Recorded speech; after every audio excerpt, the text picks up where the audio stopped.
Good morning student. तो हम study कर रहे थे आधुनिक आवर्त सारणी का, और आधुनिक आवर्त सारणी से संबंधित हमने ये एक पीरियोडिक टेबल बनाना सीख लिया था। ठीक, तो हमने जाना कि 7 आवर्त बाईं ओर से दाईं ओर खींच गई क्षैतिज पंक्तियां, और हमने जाना कि ऊपर से नीचे की ओर 1 2 3 4 इस तरीके से ये टोटल 18 वर्ग होते हैं। अब आगे का स्टडी देखिए बड़े ध्यान से। पहला जो वर्ग है इसको याद करने का ट्रिक्स भी मैंने आपको बता दिया, सेकंड वर्ग का भी मैंने आपको बता दिया, और 13 से लेकर के 18 तक का भी मैंने आपको बता दिया। अब देखिए, पहला और दूसरा जो वर्ग है इसे एस ब्लॉक नाम से जाना जाता है।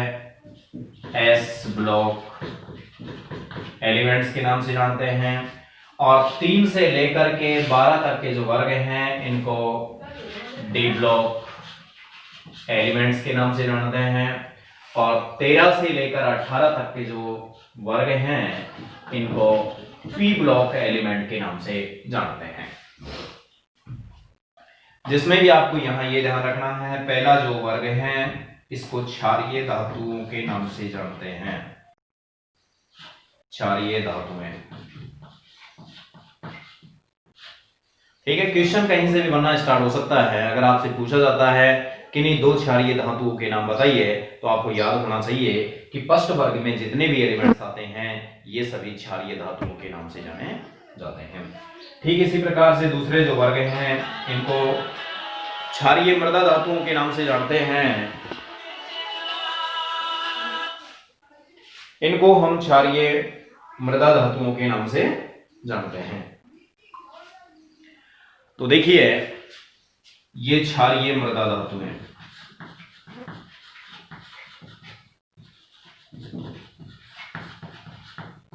मृदा धातु, तो अगर आपसे पूछा जाता है कि क्षारीय मृदा धातुएं कौन कौन सी हैं, कि नहीं एक का नाम बताइए, 2 का नाम बताइए, या वो धातु अधातु धातु ऐसा वो दे करके इनमें से पूछ लिया जाता है कि निम्नलिखित में से बताइए कौन सा धातु है कौन सा अधातु। तो इस प्रकार से क्वेश्चन हो जाता है यहां तक। और डी ब्लॉक के जो एलिमेंट्स हैं इनको सामान्यतः हम संक्रमण तत्वों के नाम से जानते हैं। संक्रमण तत्वों के नाम से इन्हें जानते हैं, ठीक। तो डी ब्लॉक के तत्वों को संक्रमण तत्व क्यों कहते हैं, हालांकि मेरी पीडीएफ में डेफिनेशन बहुत क्लियर लिखी हुई है, बट फिर भी आप ध्यान देंगे यहां पर, क्योंकि डी ब्लॉक, डी जो उपकोष हैं, डी उपकोष में मैक्सिमम जो इलेक्ट्रॉन होते हैं वो कितने आ जाते हैं, 10।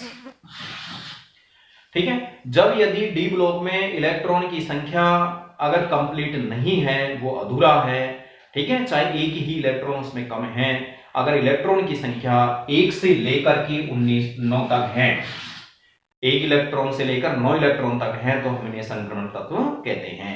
अर्थात डी ब्लॉक एलिमेंट्स को संक्रमण तत्व इसलिए कहते हैं क्योंकि इनमें डी उपकोष अधूरा भरा हुआ होता है।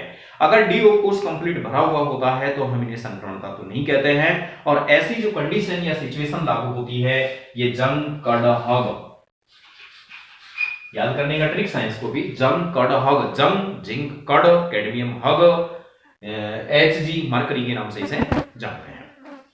ठीक है, तो इनको हम संक्रमण तत्व नहीं कहते हैं। तो यहां बहुत अच्छा प्यारा सा क्वेश्चन बनता है हमारे पास में कि डी 12 जो वर्ग है अर्थात जंग कड हग, ये जो तत्व हैं ये डी ब्लॉक के तत्व हैं, फिर भी इनको संक्रमण तत्व नहीं कहते हैं। इसका रीजन यही है कि इनका डी उपकोष पूरा भरा हुआ होता है। ठीक है, अब देखिए ये पी ब्लॉक के जो तत्व होते हैं इनको सामान्यतः निरूपक तत्व या प्रारूपी तत्व के नाम से भी जानते हैं। और जिनमें अगर स्पेशली हम बात करें, ये जो 17वां वर्ग है, 17वें वर्ग के तत्वों को हेलोजन तत्वों के नाम से जानते हैं। ठीक है, हालांकि ज्यादा डीपली आपसे पूछेगा नहीं इससे में, लेकिन फिर भी अगर पूछ ले कि भाई इनको हेलोजन तत्व क्यों कहते हैं, क्योंकि ये लवण उत्पन्न करते हैं, लवण उत्पन्न करने वाले हैं, इसलिए इनको हम हेलोजन तत्वों के नाम से जानते हैं। और जो 18वां वर्ग है, बहुत अच्छा क्वेश्चन यहां बन सकता है कि 18वें वर्ग के तत्वों को उत्कृष्ट गैसों के नाम से भी जानते हैं, नोबल गैसों के नाम से भी जानते हैं। ठीक है, और इनका उत्कृष्ट तत्वों के नाम से क्यों जानते हैं या उत्कृष्ट गैसें क्यों कहते हैं, क्योंकि इनका जो बाह्यतम कोश होता है वो कंप्लीट भरा हुआ होता है, इसलिए हम इनको अक्रिय, निष्क्रिय, उत्कृष्ट या नोबल गैसों के नाम से भी जानते हैं। तो ये यहां तक बहुत अच्छा क्वेश्चन बन जाता है। तो उत्कृष्ट गैसों के नाम से इन्हें जानते हैं।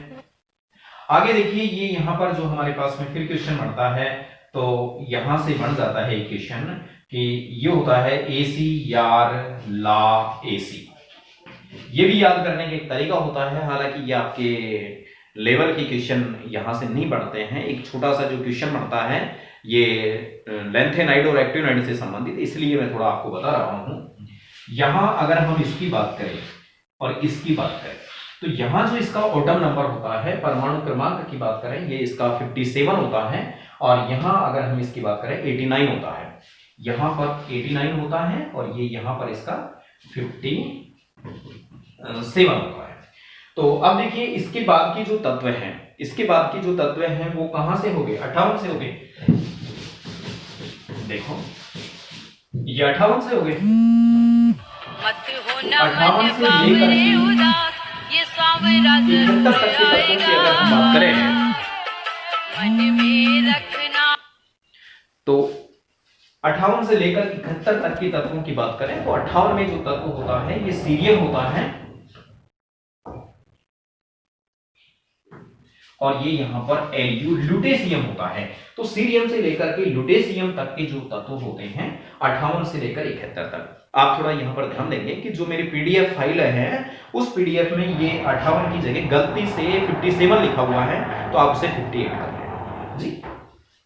तो सीरियम से लेकर के ल्यूटेशियम 58 से लेकर 71 तक के जो ये 14 तत्व हैं, इनको हम लेंथेनाइड नाम से जानते हैं। ये लेंथेनाइड, ठीक है। और ये जो यहाँ 89 है, तो इसके बाद में होता है 90, और 90 से लेकर के 103, अर्थात ये यहां हो जाता है TH थोरियम से लेकर के LR का मतलब होता है लॉरेंसियम। तो यहां 90 से लेकर 103 तक, तो ये भी हो जाते हैं 14 तत्व। तो ये जो 14 तत्व हैं इनको यहां एक्टिनाइड, ये एक्टिनाइड श्रेणी से जानते हैं। हालांकि इनको भी याद करने का ट्रिक्स होता है, बट आपके लेवल की बातें नहीं है, मैं केवल आपके लेवल की बातें कर रहा हूं। इनको हालांकि याद करने का ट्रिक्स होता है। सिर पर नो दिए रब परमेश्वरी समझा, यूरोप गढ़ता बात दिले में डायन है यारी यारो तुम लुट जाओगे। बट मैंने बताया ना, आपको याद करने की कोई आवश्यकता नहीं है। इसी प्रकार इसका होता है, थोड़े पहलवान उनसे निपटेंगे, पुराने आम कम बिकेंगे, कैफे में ऐसे फरमाओ मैडम नाश्ता लो, ठीक है ना। लेकिन आपको याद करने की जरूरत नहीं है, आप सिर्फ इतना याद करोगे कि 58 से 71 अर्थात सीरियम से ल्यूटेशियम तक के जो 14 तत्व हैं इनको हम लेंथेनाइड कहते हैं, और 90 थोरियम से लेकर के 103 लॉरेंसियम तक के जो तत्व हैं इनको एक्टिनाइड कहते हैं। यहां पर बहुत अच्छा क्वेश्चन ये बनता है कि जो लेंथेनाइड और एक्टिनाइड जो तत्व हैं ये यहां पर ये F ब्लॉक के तत्व कहलाते हैं, ठीक है। सिंपल सी बात है, F ब्लॉक तत्व इसलिए कहलाते हैं क्योंकि आने वाला जो अंतिम इलेक्ट्रॉन है वो F उपकोष में भरा जाता है। इनको S ब्लॉक तत्व क्यों कहते हैं? क्योंकि आने वाला अंतिम इलेक्ट्रॉन S उपकोष में भरा जाता है। P ब्लॉक क्यों कहते हैं? आने वाला अंतिम इलेक्ट्रॉन जो होता है P उपकोष में भरा जाता है। ये बहुत सिंपल सी डेफिनेशन है इसमें। तो F ब्लॉक के तत्व होते हैं, ठीक है। बहुत अच्छा क्वेश्चन यहाँ ये बनता है कि F ब्लॉक के तत्वों को किस नाम से जाना जाता है? तो लेंथेनाइड और एक्टिनाइड। लेंथेनाइड और एक्टिनाइड तत्वों को किस अन्य नाम से जानते हैं? तो यहाँ बहुत अच्छा क्वेश्चन बनता है कि इनको हम अंतः संक्रमण तत्व के नाम से जानते हैं, क्योंकि संक्रमण तत्व डी ब्लॉक हो गया। अब सिंपल सी बात है कि ये डी ब्लॉक, ये यहां पर इनकी सिचुएशन होती है, तो ये संक्रमण तत्वों के अंदर ही स्थित होते हैं, तो इसलिए इनको हम बोलते हैं अंतः संक्रमण तत्वों के नाम से जानते हैं। तो इस प्रकार से विद्यार्थियों, आपको ये आधुनिक आवर्त सारणी का स्टडी करना है। एक थोड़ी सी बात और मैं आपको बता देता हूं, बहुत इंपॉर्टेंट है। कभी कभार आपसे पूछा जाता है कि इनकी संयोजकता कितनी है, या फिर इनके बाह्यतम कोश में इलेक्ट्रॉन कितने हैं। किसी भी तत्व की संयोजकता का मतलब होता है कि उसके संयोग करने की प्रवृत्ति। हालांकि ये प्रॉपर्टीज में आपको आगे पढ़ाऊंगा, लेकिन यहां याद करने का सिस्टम ये होता है कि अगर पहला वर्ग है तो पहले वर्ग के जो तत्व हैं उनकी संयोजकता 1 हो जाएगी। दूसरे वर्ग के जितने भी तत्व आ रहे हैं, जैसे बेरियम, मैग्नीशियम, कैल्शियम, स्ट्रोंशियम, ठीक है ना, ये बेरिलियम होता है, और ये बेरियम होता है, Ba बेरियम, और ये बेरिलियम, ठीक है ना, और ये रेडियम होता है। तो इस प्रकार से जो ये है, इनकी संयोजकता कितनी होती है? 2 होती है, अर्थात इनके बाह्यतम कोश में इलेक्ट्रॉन की संख्या समान होती है। ठीक है ना, बाह्यतम कोष में इलेक्ट्रॉन की संख्या 2 होती है। ठीक इसी प्रकार से 13 से लेकर के 18 तक के अगर हमको याद करना होता है तो इसका बहुत अच्छा तरीका होता है कि जैसे वर्ग संख्या 13 है, ठीक है, तो आप जितना वर्ग दे रखा है उसमें से 10 घटा दीजिए और बाह्यतम कोष में जो इलेक्ट्रॉन आएंगे वो घटने के बाद में जो बचता है वो आ जाएगा। कैसे? मैं अगर आपसे पूछता हूं कि ये बोरॉन है तो बताइए बोरॉन के बाह्यतम कोष में या संयोजकता कोष में कितने इलेक्ट्रॉन हैं? तो सर ये बोरॉन, जो ये बोरॉन है ये कौन से वर्ग में आ रहा है? 13वें वर्ग में आ रहा है। 13 में से 10 घटाइए आप, कितने बच गए? 3। तो आप कह सकते हैं कि इसकी संयोजकता 3 है, अर्थात बाह्यतम कोष में कितने इलेक्ट्रॉन है? 3 है। ठीक इसी प्रकार से बोरॉन, एल्यूमिनियम, ये जितने भी वर्ग में जितने भी एलिमेंट्स आ गए इन सब के साथ में वही सिमिलरिटी होगी, अर्थात इन सब की संयोजकता कितनी होगी? 3 होगी। ठीक इसी प्रकार से 17वें वर्ग की मैं बात करूं तो 17वें वर्ग का मतलब 17 में से आप 10 घटा दो, कितने बच जाएंगे? 7 बच जाएंगे। ठीक है, अब आप अष्टक नियम जानते हैं कि प्रत्येक परमाणु ये चाहता है कि बाह्यतम कोष में कितने इलेक्ट्रॉन हो जाए? 8 इलेक्ट्रॉन हो जाए। तो बताइए बाह्यतम कोष में कितने? यहाँ पर 7 है। अब 8 इलेक्ट्रॉन पूरा करने के लिए कंडीशन क्या है? ठीक है, या तो ये 7 को दे या फिर ये 1 को ले। तो कंडीशन कौन सी सुविधाजनक हुई? 1 इलेक्ट्रॉन लेना, तो इसलिए 1 इलेक्ट्रॉन ले लेते हैं ये, और जितना इलेक्ट्रॉन कोई परमाणु लेता है या देता है बाह्यतम कोष में से ही लेता है और बाह्यतम कोष में से ही देता है। तो 1 इलेक्ट्रॉन लेकर के ये अपनी संयोजकता पूरी करते हैं। तो इसकी संयोजकता कितनी हो जाएगी? 1। बात समझ में आ रही है? और यहां इसकी संयोजकता आप 7 भी कह सकते हैं। ठीक है, बट आपके स्टैंडर्ड की अगर हम बात करें तो बाह्यतम कोष में परमाणु अपना अष्टक पूरा करने के लिए जितने इलेक्ट्रॉन लेता है या देता है वही उसकी क्या कहलाती है? संयोजकता कहलाती है। तो संयोजकता कोष में इलेक्ट्रॉन निकालना आ गया होगा आपसे कि जितना आपको ये यहाँ पर वर्ग संख्या दे रखी है आप उसमें से 10 घटा दीजिए और जितने इलेक्ट्रॉन बचते हैं वही आपकी क्या होती है? संयोजकता होती है।